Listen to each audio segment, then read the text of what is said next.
पाकिस्तान से किसी ने पूछा है, मैं एक स्टूडेंट हूँ और मुझे यूनिवर्सिटी में सीट नहीं मिल रही, तो मैंने कुछ पैसे देकर सीट ले ली थी। अब जबकि मेरे पास डिग्री आ जाएगी और मैं इस डिग्री पर जॉब करूँगा, तो इस जॉब की जो सैलरी होगी, क्या वो सैलरी हराम होगी? नहीं भाई, सैलरी तो आपको जॉब की मिलेगी ना। तो जॉब में जो काम करेंगे वो अगर हलाल काम है तो उसकी अर्निंग भी हलाल है।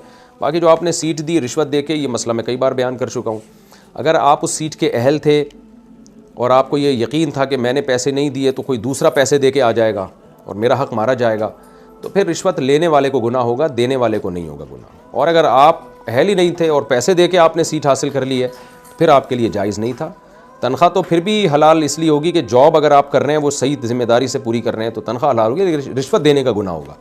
तो अगर आपने किसी का हक़ दबाने के लिए रिश्वत दी है, आप उसके अहल नहीं थे, तो आपने रिश्वत देके एक हराम काम का इर्तिकाब किया, सख्त गुनाह का इर्तिकाब किया।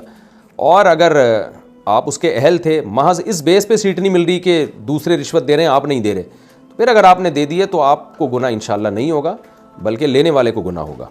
तो उसने गोया क्योंकि मजबूर किया उसने आपको रिश्वत देने पर। लोग इस पे सवाल इश्काल करते हैं, क्या मजबूरी में गुनाह करना जायज़ हो जाता है? मजबूरी में गुनाह जायज़ नहीं होता, लेकिन बाज़ गुनाह ऐसे होते हैं कि वो गुनाह रहते नहीं हैं मजबूरी की हालत में, उनका शरई हुक्म ही बदल जाता है।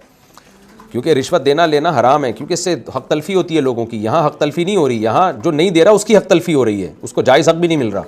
तो इसलिए एक फ़िक़ही उसूल बयान किया जाता है फ़ुक़हा ने कि जल्ब मनफ़ात के लिए रिश्वत देना जायज़ नहीं है, दफ़अ मज़र्रत के लिए जायज़ है, मुसीबत दूर करने के लिए जायज़ है, अपना जायज़ हक़ लेने के लिए जायज़ है, किसी का हक़ दबाने के लिए जायज़ नहीं है। लेकिन लेना बहरहाल हर सूरत में हराम है।